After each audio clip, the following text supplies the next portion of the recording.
Hello बच्चों, welcome to CUET papers. कैसे हैं आप सभी लोग। देखिए, आज का ये जो सेशन है इसमें हम लोग पढ़ने वाले हैं NCET एग्ज़ाम के लिए जो टीचिंग एप्टीट्यूड पेपर है उसकी यूनिट 6। बाकी सभी यूनिट्स हमारी कंप्लीट हो चुकी हैं। मॉक सेशन में यूनिट 6 बची हुई है, तो आज उसके क्वेश्चंस करने वाले हैं। इस यूनिट में हमें देखने को मिलता है सोशल साइंस से रिलेटेड क्वेश्चंस पूछे जाते हैं। अब सोशल साइंस में जो इम्पॉर्टेंट इसमें बनता है वो है मेजर डिफ़िकल्टीज़ जो बच्चों को सोशल साइंस पढ़ने में आती है। प्लस इसमें एक लास्ट पॉइंट दिया हुआ है बुद्धिज़्म, जैनिज़्म और उपनिषद को लेकर के, तो उससे रिलेटेड सारे क्वेश्चन हम लोग इसमें करने वाले हैं। जो इम्पॉर्टेंट चीज़ें हैं उन्हीं को इसमें इंक्लूड किया गया है। चलिए तो स्टार्ट करते हैं। फर्स्ट क्वेश्चन है, what is one major difficulty children face when learning social science. सामाजिक विज्ञान सीखते समय बच्चों को कौन सी मुख्य कठिनाई होती है। Lack of interest, too much practical activities, over emphasise on science, excess use of technology. तो साइंस और टेक्नोलॉजी से रिलेटेड तो नहीं है। Too many practical activities, practical activities जो होती हैं वो साइंस में होती हैं, not in the social science. So right answer is going to be lack of interest. देखिए, हम लोगों की प्रवृत्ति ही ऐसी होती है कि हमें अपने फ्यूचर में ज़्यादा इंटरेस्ट रहता है, राइट। फ्यूचर ओरिएंटेड होता है इंसान। पास्ट में क्या हुआ उससे हमें कोई लेना देना नहीं है जब तक कि वो हमसे रिलेटेड ना हो, राइट। और सोशल साइंस में आपको अक्सर ऐसी चीज़ें पढ़ने को मिलती है, मेजर पार्ट जो कि इसका हिस्ट्री बनाता है, ठीक है, ज्योग्राफी बनाता है, ठीक, तो इकोनॉमिक्स बनाता है। अब ये जो पार्ट होते हैं आप अपनी डेली लाइफ में हिस्ट्री का जो रिलेशन है नहीं देख पाएंगे, तो इसलिए बच्चों को इसमें इंटरेस्ट नहीं आता है। बात करते हैं ज्योग्राफी की, तो हम अपने आसपास जो चीज़ें हो रही होती हैं, है ना, जो लैंड फॉर्म्स हैं या जिस इन्वायरमेंट में हम रह रहे हैं उससे रिलेटेड हम थोड़ा बहुत कंसर्न होते हैं। अब highest point, lowest point of the earth, ऐसी सारी चीज़ें हम सिर्फ कॉम्पिटिटिव एग्ज़ाम में जाते हैं तो हमारी मजबूरी है कि हमें पढ़ना है तो हम पढ़ते हैं, right. So lake of interest होता है, इसलिए बच्चों को दिक्कत आती है इसमें, ठीक है। तो रुचि की कमी होना। नेक्स्ट क्वेश्चन पर चलते हैं और नेक्स्ट क्वेश्चन है, how can teacher help student overcome challenges in understanding historical event. तो शिक्षक छात्रों को ऐतिहासिक घटनाओं को समझ में आने वाली चुनौती से निपटने में कैसे मदद कर सकता है। तो अगर आप एक टीचर हैं और आपके स्टूडेंट को हिस्ट्री समझ में नहीं आ रही है तो आप कैसे उस चीज़ को उसमें हेल्प कर सकते हैं, उनको हेल्प कर सकते हैं।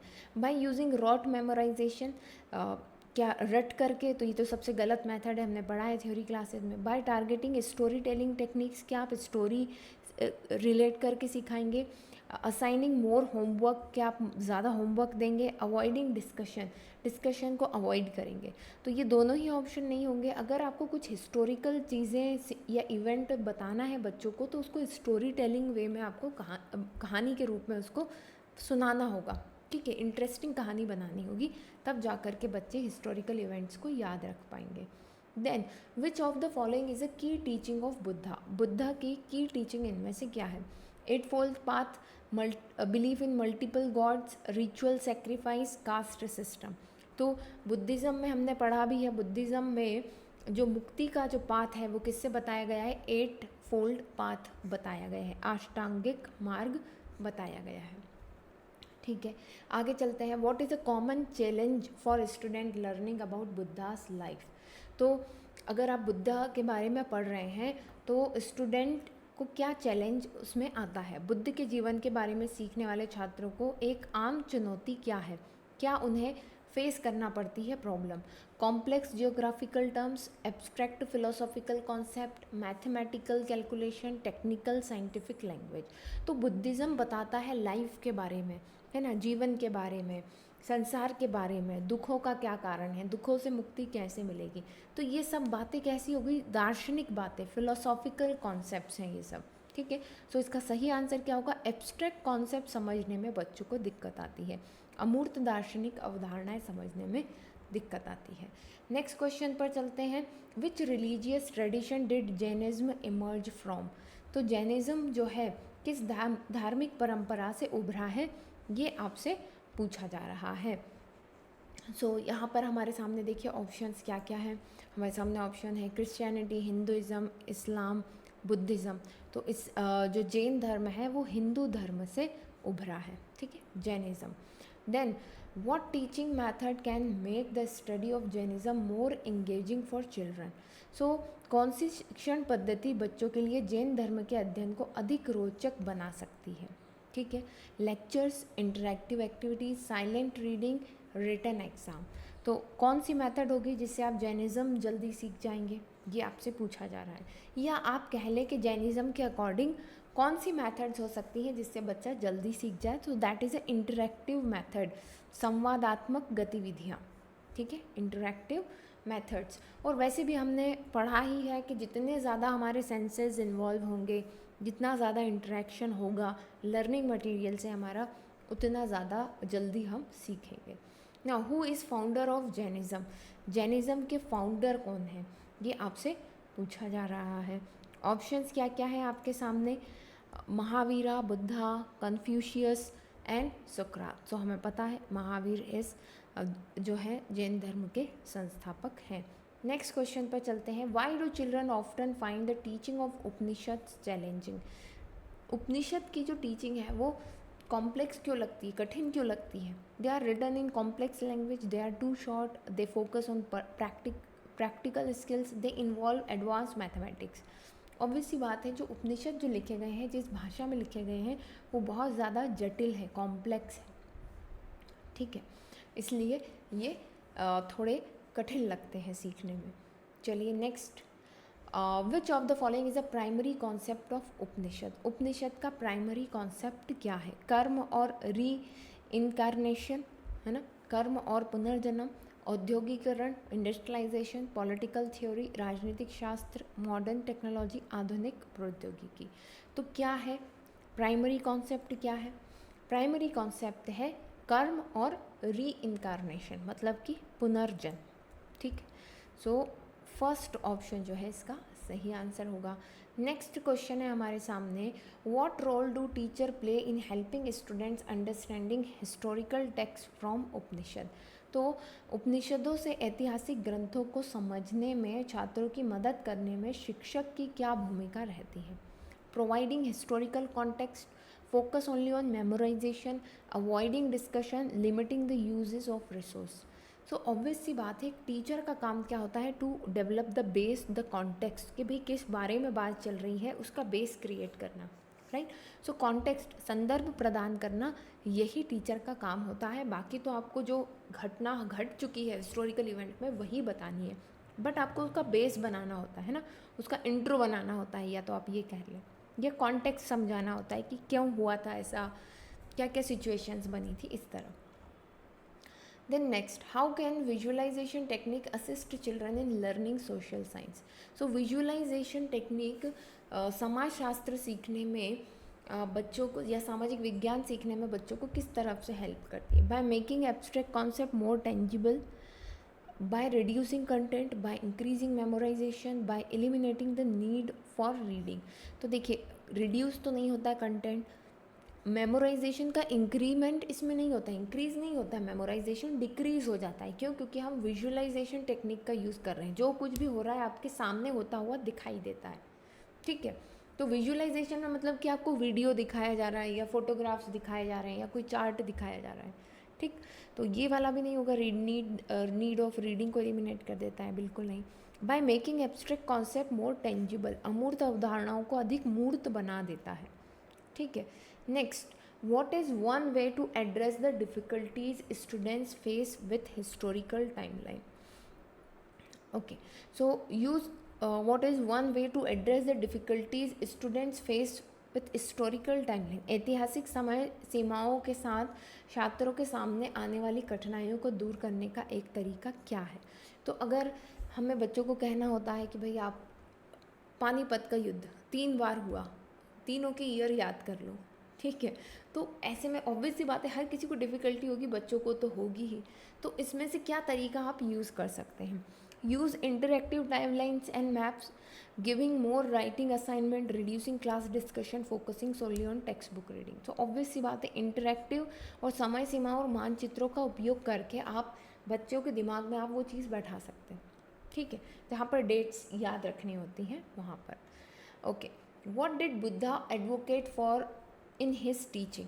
बुद्धा ने अपनी शिक्षाओं में किस बात की वकालत की है? Material wealth, non violence and compassion, strict adherence to rituals, expansion of the empire. So obvious सी बात है, बुद्धा ने बात की है नॉन वायलेंस एंड कंपैशन, अहिंसा और करुणा की बात बुद्धा अपनी टीचिंग में करते हैं। Which Jain principle emphasises on non violence. So non violence का जो प्रिंसिपल है वो इनमें से कौन सा है? ठीक है, तो हिंदी में जब इसको कन्वर्ट किया समझ में ही आ रहा है, अहिंसा, है ना। अहिंसा, अहिंसा मतलब कि नॉन वायलेंस। ठीक है, हम किसी भी समस्या का समाधान बातचीत करके, सोच समझ करके निकाल सकते हैं। इसके लिए ज़रूरी नहीं है कि मार धाड़ की जाए। ठीक है, now what challenge might student face when learning about Buddha's 4 noble truths. ठीक है, तो बच्चे जब बुद्धा के 4 नोबल ट्रुथ्स सीखते हैं, लर्न करते हैं, तो उन्हें क्या प्रॉब्लम्स आती हैं? They are too lengthy, they involve complex scientific experiments, they require understanding abstract concept of suffering and desire, they focus on physical education. So obvious सी बात है, they require understanding abstract concept, अमूर्त चीज़ों को समझना कि भाई दुख क्या है, आपकी इच्छाएं क्या हैं। देखिए जो छोटे बच्चे होते हैं, देखिए आपने भी अभी 12th पास की है, बहुत सारी चीज़ों के लिए आप भी घर में अड़ जाते होंगे कि नहीं मुझे तो ये मोबाइल चाहिए, मुझे तो ये वाला पेन चाहिए ही चाहिए, मुझे तो ये बैग चाहिए, मुझे वहाँ एडमिशन लेना है, राइट। सो ये आपकी जो डिज़ायर्स हैं, ठीक है। तो डिज़ायर और सफरिंग का क्या रिलेशन है, हमने पहले भी बात की है। तो आपकी डिज़ायर, आपकी इच्छाएं ही आपको सफ़र करवाती हैं। ठीक है, अगर डिज़ायर नहीं रहेगी तो कोई सफरिंग भी नहीं रहेगी। बट ये चीज़ें बहुत छोटे लेवल पर, कम एज में ये चीज़ें समझ में नहीं आती हैं। तो यही डिफ़िकल्टी बच्चों को 4 नोबल ट्रुथ समझने में आती है। ठीक है, उन्हें दुख और इच्छा की अमूर्त अवधारणाओं को समझने की आवश्यकता है। Why it is important to contextualize the teaching of Upanishad for children? बच्चों के लिए उपनिषदों की शिक्षा को प्रासंगिक बनाना क्यों महत्वपूर्ण है? To make them relevant to their lives, to reduce length of the text, to avoid any form of discussion, to focus only on Sanskrit language. Obvious सी बात है, संस्कृत लैंग्वेज से कोई लेना देना नहीं है। अवॉइड डिस्कशन भी गलत होगा, to reduce the length of the text भी गलत होगा, to make them relevant to their life, उन्हें उनके जीवन के लिए प्रासंगिक बनाना कि उनकी लाइफ में क्या क्या प्रॉब्लम आएगी, वो उसे कैसे सॉल्व कर सकते हैं। इन सारी चीज़ों का ज्ञान हमें किस में मिलता है? उपनिषद में मिलता है, और यही बच्चों को सिखाना ज़रूरी है। देखिए आज की तारीख में हम देखते हैं बच्चे, आप लोग जिस एज में हैं उसी एज के बच्चे आपने देखा होगा कि कुछ गलत कदम उठा लेते हैं, उनकी छोटी सी बात नहीं मानी जाती है। ठीक है, तो सिर्फ लाइफ का मीनिंग यही नहीं है कि जो आप चाह रहे हैं, कि आप चाह रहे हैं कि कोई मोबाइल चाहिए, आप चाह रहे हैं कि कोई गेम आपको नहीं खेलने दे जा रहा है। ठीक है, लाइफ इससे कहीं आगे है। तो यही चीज़ें हमें जब हम उपनिषद वगैरह पढ़ते हैं तो हमें पता पड़ती है। इसलिए बच्चों को इसकी टीचिंग देना और उसको कॉन्टेक्चुअलाइज करना ज़रूरी है। ठीक है, तो option A. Next, what approach can make learning about historical figures like Mahavira more engaging? Mahavir जैसे ऐतिहासिक व्यक्तियों के बारे में सीखना किस दृष्टिकोण से अधिक रोचक हो सकता है? Role playing activity, only reading about, reading from textbook, limiting resources to lecture, reducing visual aids. Obvious सी बात है कि अगर आप किसी भी महान पुरुष के बारे में सिखाना चाहते हैं बच्चों को इन द मोर एंगेजिंग वे, सो आप उनसे रोल प्ले करवाइए। ठीक है, इसीलिए हम देखते थे ना, आप भी बने होंगे बचपन में, कहीं गांधी जी बने होंगे, कोई इंदिरा गांधी बनी होंगी, ठीक है, कोई सरोजनी नायडू बनी होंगी अपने ज़माने में। ठीक, अब आजकल के बच्चे तो विराट कोहली, अनुष्का शर्मा बन के जा रहे हैं। ठीक है, बट क्योंकि हमें देखो, महान पुरुषों के रोल प्ले अगर आप करते हैं, उनकी भूमिका निभाते हैं नाटक में, ठीक है, तो क्या होता है, उनकी जो अच्छे गुण हैं वो आप सीखते हैं। ठीक है, आजकल तो सारी चीज़ें कमर्शियलाइज हो गई हैं। अब किसी को भी आप ले लीजिए, कोई भी महान पुरुष आपको दिखता है यहाँ वहाँ, हर कोई किसके पीछे है? पैसे के पीछे। अभी बहुत सब मैंने एग्जाम्पल दे दिया, विराट कोहली। अब जिन लोगों को क्रिकेट पसंद होगा वो नाराज़ भी हो सकते हैं मुझसे, बट बेटा अल्टीमेटली देखो क्या है, वो किन चीज़ों के लिए वो भाग रहे हैं, वो किन चीज़ों के लिए काम कर रहे हैं। ठीक है, दैट इज़ ओनली मनी। ठीक है, तो महान पुरुषों की कैटेगरी में हम नहीं रख सकते हैं उनको। ठीक है, आपको पता होना चाहिए जिनको गॉड ऑफ क्रिकेट हम कहते हैं ना, सचिन तेंदुलकर को गॉड ऑफ क्रिकेट कहा जाता है, राइट। अब वो किस चीज़ का ऐड करते हैं? आपको पता होना चाहिए ये। वो ऐड करते हैं वो जहाँ पर हम बैटिंग करते हैं ना, बैटिंग करना मतलब कि पैसे लगा करके उससे पैसे जीतना, ठीक है, ऐसी चीज़ों को वो प्रमोट करते हैं। तो अगर ऐसी गलत चीज़ों में अगर यूथ को धकेलने वाले एड्स या काम अगर वो कर रहे हैं, तो हम कैसे उनको रियल पर्सन या फिर हम कह लें कि एक ऐसा जिसको फॉलो करना चाहिए मान सकते हैं। ठीक है, अच्छा है, किसी की किसी स्किल है कि हाँ अच्छा क्रिकेट खेलते हैं, दैट्स गुड, उसकी सराहना करते हैं सभी लोग, बट हम उनको रोल मॉडल नहीं मान सकते। रोल मॉडल जो होता है वो हर तरह से अच्छा होता है। ठीक है, खैर चलिए, इस पे तो भाषण हो गया, आगे चलते हैं। Question number 18, what challenge do children face when learning about different religious philosophies. तो विभिन्न धार्मिक दर्शनों के बारे में सीखते समय बच्चों को किस चुनौती का सामना करना पड़ता है। ठीक है, धर्मों के बारे में जब सीखते हैं, difficulty in understanding complex idea, lack of interest in subject, over emphasis scientific, too many field trip. Field trip की तो कोई बात ही नहीं होती फिलोसफी में, साइंटिफिक एक्सपेरिमेंट नहीं होते, lake of interest in the subject. अच्छा रुकना ज़रा, difficulty in understanding the complex idea, तो हाँ लेक ऑफ इंटरेस्ट होता है। रिलीजियस फिलोसॉफी में बच्चों को क्या लेना देना उससे, ठीक है, समझ रहे हैं। तो difficulty in understanding the complex idea नहीं होगा इसमें, ऑप्शन बी, विषय में रुचि की कमी, है ना।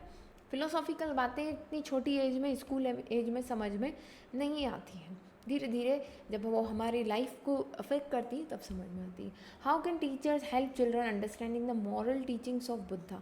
टीचर कैसे हेल्प कर सकता है बच्चों को उन बुद्धा की जो नैतिक शिक्षा है वो समझाने में।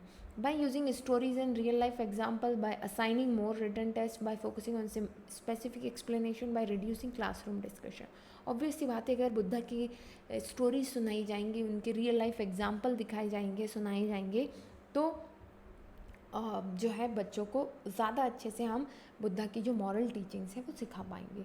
नेक्स्ट क्वेश्चन है, what is a common difficulty children encounter when studying ancient text like Upanishad. तो उपनिषद वगैरह पढ़ते समय बच्चों को कौन सी प्रॉब्लम्स आती है। Language barrier, lack of visual aids, excessive modern technology, over emphasis on physical activities. तो ऑब्वियसली बात है लेंग्वेज बैरियर वहाँ पर होता है, भाषा का अवरोध, क्योंकि जटिल भाषा में लिखी होती है, अभी हमने पढ़ा था। No, how can the use of multimedia enhance learning about historical event. तो मल्टीमीडिया का यूज़ करते हैं, मल्टीमीडिया मतलब कि विजुअल चीज़ों का यूज़, मतलब कि ऑडियो का या फिर वीडियो का यूज़ या पिक्चर्स का यूज़ करके हम कैसे हिस्टोरिकल इवेंट्स के बारे में ज़्यादा सिखा सकते हैं बच्चों को। By providing visual and auditory aids, by reducing the number of resources, by eliminating reading assignments, by focusing only on lectures. So obviously बात है, श्रव्य और श्रवण सहायता प्रदान करके हम ज़्यादा अच्छे से बच्चों को हिस्टोरिकल इवेंट्स सिखा सकते हैं। अब जैसे मैंने एग्जांपल दिया आपको पानीपत का युद्ध, सो पानीपत के युद्ध से रिलेटेड एक छोटा सा वीडियो अगर आपको दिखा दिया जाएगा, है ना, अब उस समय का तो नहीं होगा, ऑब्वियसली बात है, एनिमेटेड अगर दिखा दिया जाएगा या कुछ पिक्चर से दिखाई दी जाएंगी, तो आपको वो ज़्यादा लंबे समय तक याद रहेगा। ठीक है, next question, which method can help children remember historical dates and even better। So creating timeline and chart, assigning more textbook and reading, reducing the use of visual aids and avoiding interactive। So कौन सी ऐतिहासिक तिथियों और घटनाओं को बेहतर ढंग से याद किया जा सकता है। तो creating timeline and chart, timeline और चार्ट बना करके याद रखना वो ज़्यादा आपके लिए हेल्पफुल रहेगा। नेक्स्ट क्वेश्चन है, why it is challenging for children to understand the Upanishads teaching on the self and the universe. So self और यूनिवर्स से रिलेटेड जो उपनिषद में बताया गया है बच्चों को समझना क्यों डिफ़िकल्ट लगता है, because they are abstract and philosophical, वे अमूर्त और दार्शनिक होती हैं।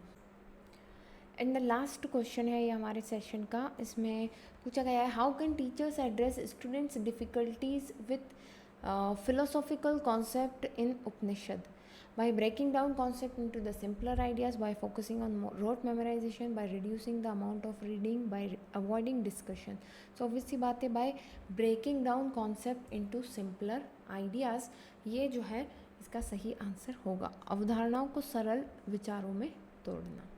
तो आई होप कि ये जितने भी क्वेश्चंस रहे होंगे इनसे आपके कॉन्सेप्ट क्लियर हुए होंगे एंड ये एग्ज़ाम में आपके काम आएंगे। चलिए फिर मिलते हैं नेक्स्ट वीडियो में, तब तक के लिए best of luck and bye.